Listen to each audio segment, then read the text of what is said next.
ಪ್ರಿಯ H16 news ಅರ್ಥಾತ್ ಸಿದ್ದರಾಮಯ್ಯಗೆ ಸ್ವಾಗತ. ನಾನು ನಿಮ್ಮವ MI ಅಥವಾ ಮಲ್ಲಪ್ಪ ಜೋತವರಾದ ಮೇಲೆ.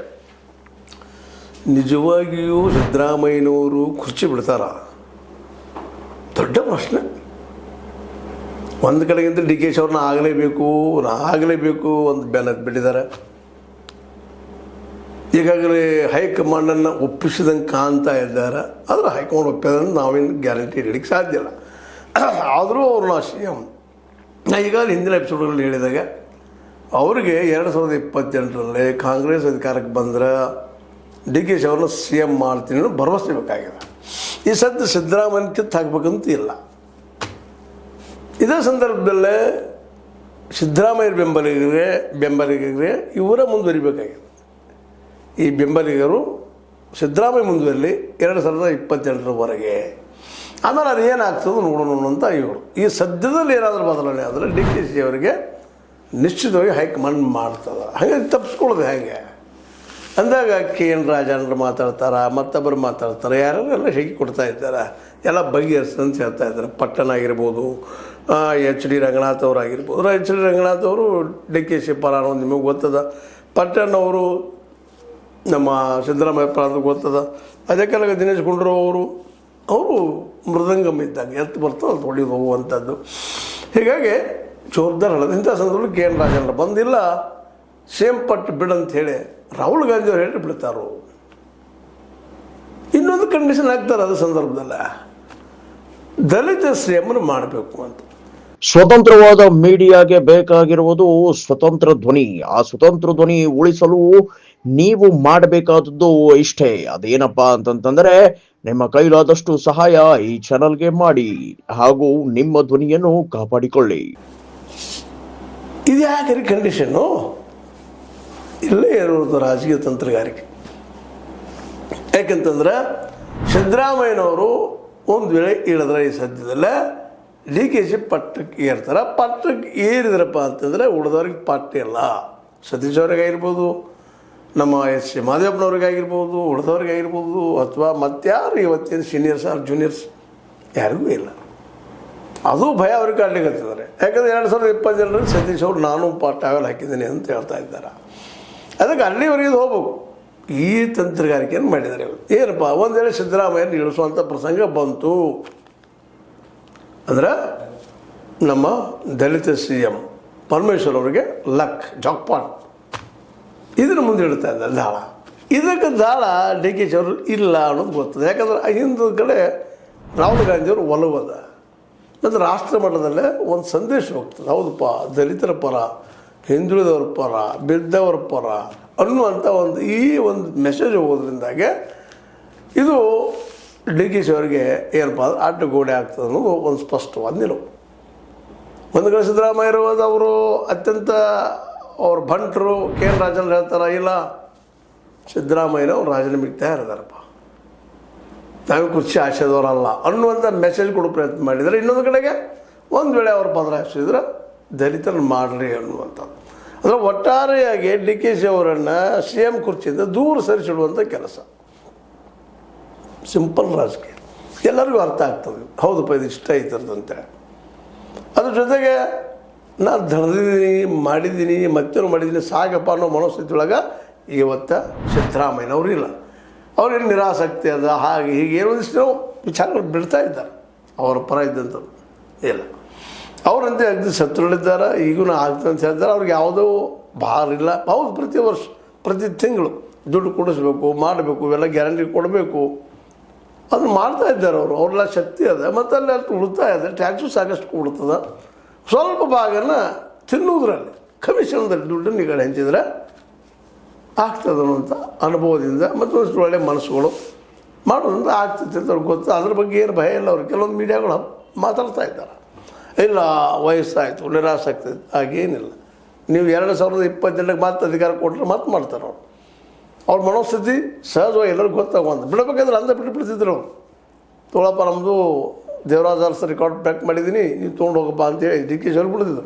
ಡಿ ಕೆ ಶಿ ಅವ್ರಿಗೆ ಬಿಡೋ ಮನಸ್ಸಿಲ್ಲ ಅವರಿಗೆ. ಅದ್ರ ಬಂದರೆ ಪರಮೇಶ್ವರ್ ತಂದು ಬಿಡ್ತಾಯಿದ್ರು. ಅವ್ರ ಮೇಲೆ ಪ್ರೀತಿನ ಹಾಗಿದ್ರೆ ಹಾಗೆ ಬಿಡಬೇಕಾಯ್ತಲ್ಲ ಆರಂಭದಲ್ಲಿನ. ಬಂದ ತಕ್ಷಣ 1 ವರ್ಷ ಮಾಡಿ ಇಲ್ಲ ಪರಮೇಶ್ವರ್ ಅವ್ರು ಮಾಡಲಪ್ಪ ನಮ್ಗೆ ದಲಿತರೊಬ್ಬರು ಅವಶ್ಯ ಆಗಲಿ ಅಂತ ಹೇಳ್ಬೇಕಾಗಿತ್ತು. ಇವತ್ತು ಹೇಳೋ ಮನಸ್ಸಿಲ್ಲ. ಡಿ ಕೆ ಶಿ ಅವರು ಒತ್ತಡ ಸಂಜೆಗಾಗಿ ಹೇಳ್ತಾ ಇದ್ದಾರೆ. ಅದರ ಒಟ್ಟಿನಲ್ಲಿ ಗೇಮ್ ಪ್ಲ್ಯಾನ್ ಏನಪ್ಪ ಟೋಟಲಾಗಿ ಎಲ್ಲರದು ಅಂದ್ರೆ, ಒಂದು ಕಡೆಗೆ ಸಿದ್ದರಾಮಯ್ಯ ಫಾಲೋವರ್ಸರು ಅಧಿಕಾರ ಸಿದ್ದರಾಮಯ್ಯ ಕೈಲಿದ್ದರೆ ನಮ್ಮ ಅಧಿಕಾರ ಹೆಚ್ಚು ನಡೀತಾರೆ ಅಂಥದ್ದು ಒಂದು. ಎರಡನೇದ್ದು, ನಮ್ಮವರಲ್ಲಿ ಯಾರಾದರೂ ಸಿ ಎಮ್ ಆಗಿರಿ, ನಮ್ಮವರಲ್ಲಿ ಅಂದರೆ ಮೋಸ್ಟ್ಲಿ ಸತೀಶ್ ಅವರು. ಈಗಾಗಲೇ ಮೀಡಿಯಾ ತುಂಬ ಪ್ರಚಾರ ಚೆನ್ನಾಗಿ ಮಾಡ್ತಾ ಇದ್ದಾರೆ. ಯಾರಪ್ಪ ಸಿದ್ದರಾಮಯ್ಯರ ಅಹಿಂದ ವಾರಸ ಯಾರು? Who is the hair of Siddaramaiah? ಅದಕ್ಕೆ ಉತ್ತರ ಸ್ವತಃ ಸಿದ್ದರಾಮಯ್ಯರ ಮಗ ಯತೀಂದ್ರವರು ಕೊಟ್ಟಿದ್ದಾರೆ ಈಗಾಗಲೇ ರಾಯಭಾಗದಲ್ಲೇ. ಹೀಗಾಗಿ ಸಿದ್ದರಾಮಯ್ಯ ನಂತರ ಸತೀಶ್ ಅವರು ಸಿ ಎಮ್ ಆಗಬೇಕು ಅನ್ನೋದು ಒಂದು ಇವ್ರ ಪ್ರಬಲವಾದ. ಆದರೆ ಹೇಗಾದರೂ ತಪ್ಪಿಸ್ಬೇಕು ಅನ್ನೋದು ಈ ಸದ್ದು ನಮ್ಗೆ ಬೇಕು ಅನ್ನೋದು ಡಿ ಕೆ ಶಿ ಅವ್ರ ವಾದ. ಡಿ ಕೆ ಶಿ ಅವರು ಈ ಸದ್ದು ಅತ್ಯಂತ ಸಮೀಪದವರು. ಸಿದ್ದರಾಮಯ್ಯರನ್ನ ಬಿಟ್ಟರೆ ಸಿದ್ದರಾಮಯ್ಯನ ಅನಿವಾರ್ಯವಾಗಿ ಒಪ್ಕೊಂಡದ ಹೈಕಮಾಂಡ್. ಯಾಕಂದ್ರೆ ಒಬ್ಬ ನಾಯಕ ಇದ್ದಾರೆ, ಬೆಳೆದ ಮಂದಿದ್ದಾರೆ, ಹಿಂದುಳಿದವರು ಇದ್ದಾರೆ, ರಾಷ್ಟ್ರಮಟ್ಟದ ಒಬ್ಬ ನಾಯಕರು ಆಗ್ತಾರೆ. ಅವರು ನಾಳೆ ನಮ್ಮ ಆಸ್ತಿ ನಮ್ಮ ಕಾಂಗ್ರೆಸ್ದು ಅನ್ನೋ ಒಂದು ಮನಸ್ಥಿತಿ ಇರೋದ್ರಿಂದಾಗಿ ಅವರು ಇವು ಸಿ ಎಮ್ ಆಗಿ ಅದಾರ. ಒಂದು ವೇಳೆ ಈಗ ನಿಮ್ಮ ಪ್ರೀತಿ ವ್ಯಕ್ತಿ ಯಾರಾದರೂ ಡಿ ಕೆ ಶಿ ಅಂತ ಸ್ಪಷ್ಟವಾಗಿ ಹಾಕಿಬಿಡ್ತಾರೆ ಅವರು. ಅದನ್ನು ತಡಿಬೇಕಾಗಿತ್ತಪ್ಪ ಅಂತಂದರೆ ಸಿದ್ದರಾಮಯ್ಯರ ಮುಂದುವರಿಬೇಕು. ಮುಂದಿನ 2022ರವರೆಗೆ 2022 ಮುಂದುವರಿದ್ರೆ ಆಗೇನಾಗ್ತದೆ ಗೆದ್ದಾಗಲ್ಲ, ಗೆದ್ರೆ ಈ ಸಲ ಅವರು ಅಭಿಮಾನೋತ್ಸವ, ಆ ಉತ್ಸವ, ಈ ಉತ್ಸವ ಅವರು ಸಣ್ಣಗೆ ಒಂದಾಗ್ಲಿಕ್ಕೆ ಬಿ ಜೆ ಪಿಗರು. ಅವ್ರಿಗೂ ಗೊತ್ತಾಗಿದೆ, ಸುಮ್ಮನೆ ಕಾದಾಡ್ಕೊಂಡು ಜಗಳಕ್ಕೆ ಕೂತ್ರೆ ಭವಿಷ್ಯ ಇಲ್ಲ ನಮಗಂತೇಳಿ. ಅದಕ್ಕೆ ಒಂದಾಗೋ ಪ್ರಯತ್ನ ನಾಳೆ ಮೇ 9ಕ್ಕೆ ಯಡಿಯೂರಪ್ಪನವರು BSY ಅವರ ಅಭಿಮಾನೋತ್ಸವ ಮಾಡೋ ಮೂಲಕ ಅವ್ರ ವಿರೋಧಿಗಳು ಸಹ ಮೆಲ್ಲಕ್ಕೆ ನಮ್ಮಲ್ಲಿ ಜಕ್ಕುಳಿಗಿದ್ದಾರೆ. ಈಗಾಗಲೇ ಯತ್ನಾಳರಿಗೆ ಬಾಗಲಕೋಟೆಯಲ್ಲಿ ಮಾತಾಡೋದಕ್ಕೆ ಅವಕಾಶ ಕೊಟ್ಟಂಥ ಯಡಿಯೂರಪ್ಪನವರು ಅವರೂ ಒಂದು ತಮ್ಮ ತೆಕ್ಕಿಗೆ ತೊಗೊಂಡು ಹಿಂದುತ್ವ ಮತ್ತು ಮೃದು ಹಿಂದುತ್ವ ಕೊಡ್ಕೊಂಡು ಅದ್ರ ಜೊತೆ ಗ್ಯಾರಂಟಿಗಳು ನಿಶ್ಚಿತವಾಗಿ ಗ್ಯಾರಂಟಿ ಇವ್ರಿಗಿಂತ ಹೆಚ್ಚು ಹೇಳ್ತಾರೆ ಅವರು. ಅದನ್ನು ಹಂಚುವಂಥ ಕೆಲಸ ಒಟ್ಟು ನಾಳೆ ಕೊಡ್ತಾರೋ ಬಿಟ್ಟರೆ ಗೊತ್ತಿಲ್ಲ. ಬಟ್ ಗ್ಯಾರಂಟಿ ಬಗ್ಗೆ ಘೋಷಣೆ ಮಾಡಿ 2022 ಗೆಲ್ಲುವ ಎಲ್ಲ ಪ್ರಯತ್ನವನ್ನು ಮಾಡ್ತಾರೆ. ಅದರಲ್ಲಿ ಏನು ಹೇಳೋಕ್ಕಾಗೋ ಸಮಸ್ಯೆ ಇಲ್ಲ. ಹೀಗಾಗಿ 2028ರಲ್ಲೇ ಏನಪ್ಪ ಅಂತಂದ್ರೆ ಕಾಂಗ್ರೆಸ್ ಗೆಲ್ತದರು ಅನ್ನೋಂಥ ಭರವಸೆ ಇಲ್ಲ. ಒಂದಲ್ಲಿ ಗೆದ್ದರೆ ನಾನು ಸೇಮ್ ಆಗಬೇಕು ಡಿ ಕೆ ಶಿ ಅವರ ಆಸೆ. ಅದನ್ನು ಈಗಾಗಲೇ ಅವ್ರು ಹೇಳ್ಕೊಂಡಿದ್ದಾರೆ. ಅದ್ರ ಗ್ಯಾರಂಟಿ ಕೊಡಲಿ ಮೌನಾಗಿ ಬಿಡ್ತಾರೆ ಅವರು. ಅದರ ಗ್ಯಾರಂಟಿ ಹೈಕಮಾಂಡ್ ಕೊಡ್ತಾ ಇಲ್ಲ. ಹೈಕಮಾಂಡಿಗೆ ಭಯ. ಒಂದಲ್ಲಿ ಕೊಟ್ಟಿವಿ ಅಂದ್ರೆ ಅಲ್ಲಿ ಇಲ್ಲಿ ನಮ್ಮ ಹಿಂದೆ ನಾಯಕರು ಅವರು ಚಿಕ್ಕ ಹೋಗಬಾರ್ದು, ಪಾರ್ಟಿ ಒಂದಾಗಿ ಉಳಿಬೇಕು ಅನ್ನೋದು ಅವ್ರ ಭಯ. ಒಟ್ಟಾರೆಯಾಗಿ ಹೇಳುವಂಥದ್ದು ಏನಪ್ಪ ಅಂತಂದ್ರೆ ಈಗೇನು ಗುದ್ದಾಟ ನಡೆದ KN ರಾಜನ್ ಹೇಳ್ತಾರೆ, ಇಲ್ಲರಿ ರಾಹುಲ್ ಗಾಂಧಿ ಅವ್ರು ಹೇಳಿ ಬಿಡ್ತಾರು. ಯಾಕೆ ರಾಹುಲ್ ಗಾಂಧಿ ಅವ್ರು ಹೇಳಬೇಕಾಗಿದೆ? ತಾವು ಮನಸ್ಸು ಬಿಡಬೇಕಲ್ಲ, ದೊಡ್ಡ ಮನಸ್ಸು ಮಾಡಿ ಇಲ್ಲಪ್ಪ ಮುಂದಿನವ್ರು ಆಗಲಿ, ಡಿ ಕೆ ಶಿ ಆಗಲಿ, ಯಾರಾಗಲಿ. ಮತ್ತು ಅದು ಸಜೆಷನ್ ಮಾಡೋದು ಏನದ, ದಲಿತ ಸಿ ಎಮ್ಮನ್ನು ಮಾಡ್ಬೇಕಂತೇಳಿ. ದಲಿತ ಸಿ ಎಮ್ನ ಡಿ ಕೆ ಶಿ ಅವರು ಒಪ್ಕೋಬೋದಲ್ಲ. ನೀವು ಹೇಳೋ ಉದ್ದೇಶ ಏನಪ್ಪ ಅಂದರೆ ಅದು ಪ್ರಾಮಾಣಿಕ ಇಲ್ಲ ಅಂತ ಅನ್ನಿಸ್ತದೆ. ಆದರೆ ಇದನ್ನು ಮಾಡೋರೇ ಇದ್ದಿದ್ರೆ 2 ವರ್ಷ ಆದ ತಕ್ಷಣ ಹಾಗೆ ಬಿಟ್ಕೊಡ್ಬೇಕಾಗಿತ್ತು. ತೊಗೊಳ್ರಪ್ಪ ನೀವು ಆಗಿರಿ ಅಂತ ಎಲ್ಲರೂ ಕೂಡ ಎಂದಿದ್ರೆ ಈ ಸಮಸ್ಯೆನ ಹೇಳಿದ್ರಾಗಿಲ್ಲ. ಆದರೆ ಇವತ್ತು ಕಳೆದ 1 ವರ್ಷ 2 ವರ್ಷದಿಂದ ಏನು ಡಿ ಕೆ ಶಿ ಬೆಲೆ ಹಚ್ಚಿದ್ದಾರೆ ಅದು ಹೇಳಿಕೆ ಆಗೋದಿಲ್ಲ. ಒಟ್ಟು ಎದ್ದ ತಕ್ಷಣ ಒಂದು ಅವ್ರ ಮಿತ್ರರೇನೋ ಅಥವಾ ಬೆಂಬಲಿಗರು ಹೇಳಿಕೊಡೋದು ಶುರು ಆಯ್ತಪ್ಪ ಮತ್ತು. ಹೀಗಾಗಿ ಅಭಿವೃದ್ಧಿ ಕಾರ್ಯಗಳು ಇಲ್ಲಂದರೂ ಇದು ಏನಪ್ಪ ಗ್ಯಾರಂಟಿ ಹೇಳಿ ನಾವು ಹೇಳ್ಬೋದು ಅಭಿವೃದ್ಧಿ ಐತಿ ಅಲ್ರಿ ಅಂತೇಳಿ. ಬಟ್ ಏನು ಆಗಬೇಕಾಗ್ತದಿಲ್ಲ. ಎಲ್ಲರಿಗೂ ಉದ್ಯೋಗ ಸೃಷ್ಟಿ ಮಾಡುವಂಥ ಯಾವ ಪ್ಲ್ಯಾನು ಯಾರ ಕಡೆಯೂ ಇಲ್ಲ. ಸಿದ್ದರಾಮಯ್ಯವರು ಇಲ್ಲ, ನಾಳೆ ಬರೋ ಯಡಿಯೂರಪ್ಪನ ಮಗನ ಕಡೆಯೂ ಇಲ್ಲ, ಸ್ವತಃ BJP ಯಲ್ಲೂ ಇಲ್ಲ. ಯಾಕಂದರೆ ಅವರು ಆರಂಭದಲ್ಲಿ 2014 ಪ್ರತಿ ವರ್ಷ ಎಷ್ಟು 2 ಕೋಟಿ ಉದ್ಯೋಗ ಸೃಷ್ಟಿ ಮಾಡ್ತಾನಿದ್ರು, ಇಲ್ಲಿವರೆಗೆ ಹಾಕಿದಾನ. ಇದು ಅವರ ಸೋಲು ಅನ್ನೋದು 2 ಮಾತಿಲ್ಲ. ಒಟ್ಟಾರೆಯಾಗಿ ಈ ಸಂದರ್ಭದಲ್ಲಿ ನಾವಿದ್ದಂಥವರು ಏನಪ್ಪ ಅಂತಂದ್ರೆ ಸಿದ್ದರಾಮಯ್ಯನವರು ಪ್ರಾಮಾಣಿಕವಾಗಿ ಕುರ್ಚಿ ಬಿಟ್ಟುಕೊಡು ಮನಸ್ಸಿನಲ್ಲಿ ಇಲ್ಲ, ಅವ್ರು ತಾವು ಮುಂದುವರಿ ಮನಸ್ಸದ.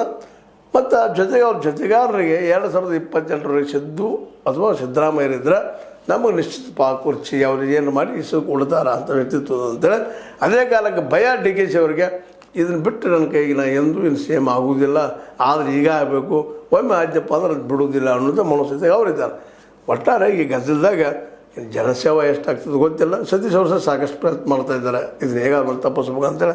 ಅದೇ ಕಾರಣಕ್ಕೆ ನಾಯಕತ್ವದ ತಿಂಗಳೊಳಗೆ ಬಗೆಹರಿಸೋ ಮಾತು ಅವ್ರು ಮಾತಾಡ್ತಿದ್ದಾರೆ. ಒಟ್ಟಲ್ಲಿ ಬಗೆಹರಿಸ್ರಪ್ಪ ಆಯ್ಕೆ ಇನ್ನು ಮುಂದೆ ಹೊರಿಸ್ಬೇಡ ಅಂತ ಅವ್ರಿಗೂ ಅದ. ಅದು ಎಷ್ಟರ ಮಟ್ಟಿಗೆ ಪ್ರಾಮಾಣಿಕ ಅಪ್ಪ ಅನ್ನೋಕ್ಕೆ ಗೊತ್ತಿಲ್ಲ. ಒಟ್ಟಲ್ಲಿ ಎಲ್ಲರೂ ಹೈಕಮಾಂಡ್ಗಳ ದೃಷ್ಟಿ ಹಚ್ಚಿದ್ದಾರೆ. ಬಟ್ ಇದು ಒಂದು ತಿಳ್ಕೊಬೇಕಾಗಿದೆ, ಹೈಕಮಾಂಡ್ ಇಲ್ಲೇ ಸ್ಪಷ್ಟ ನಿರ್ಧಾರ ತೆಗೆದುಕೊಂಡ ತಮ್ಮ ಪಾರ್ಟಿನೂ ಉಳಿದಿರಬೇಕು. 2022ರಲ್ಲಿ ಗೆಲ್ಲುವ ಪ್ಲ್ಯಾನ್ ಏನು ಮಾಡಲಿಕ್ಕೆ ಸಾಧ್ಯ ಅದು ವಿಚಾರ ಮಾಡ್ಬೇಕು. ಅದು ಅವ್ರು ಬಿಟ್ಟಿದ್ದು ಏನು ಮಾಡ್ತಾರೆ. ಏನೋ ಅಲ್ಲಿ ಸಿದ್ದರಾಮಯ್ಯನವ್ರು ಮಾತ್ರ ಈ ಸದ್ಯದ ಮಟ್ಟಿಗೆ ಬಿಡುವುದೇ ಆದ್ರೆ ದಲಿತ ಸಿ ಎಮ್ಮನ್ನು ಮಾಡುವಂಥ ವಿಚಾರಕ್ಕೆ ಬಂದು ನಿಂತಿದ್ದಾರೆ. ಇದರರ್ಥ DKಶಿ ಬೇಡವೇ ಬೇಡ ಅನ್ನುವಂಥ ಮಾತು. ಏನಂತ ನಿಮಗೆ ಲೈಕ್ ಆಗಿದ್ದಲ್ಲ, ಲೈಕ್ ಮಾಡಿ, ಶೇರ್ ಮಾಡಿ, ಕಾಮೆಂಟ್ ಮಾಡಿ, ಸಬ್ಸ್ಕ್ರೈಬ್ ಮಾಡಿ. S16 ನ್ಯೂಸ್ ಅರ್ಥ ಸೇರಿಸ್ತಾರನ್ನು ಸತ್ಯ ಕೈಗಳಲ್ಲಿ ವಂದನೆಗಳು.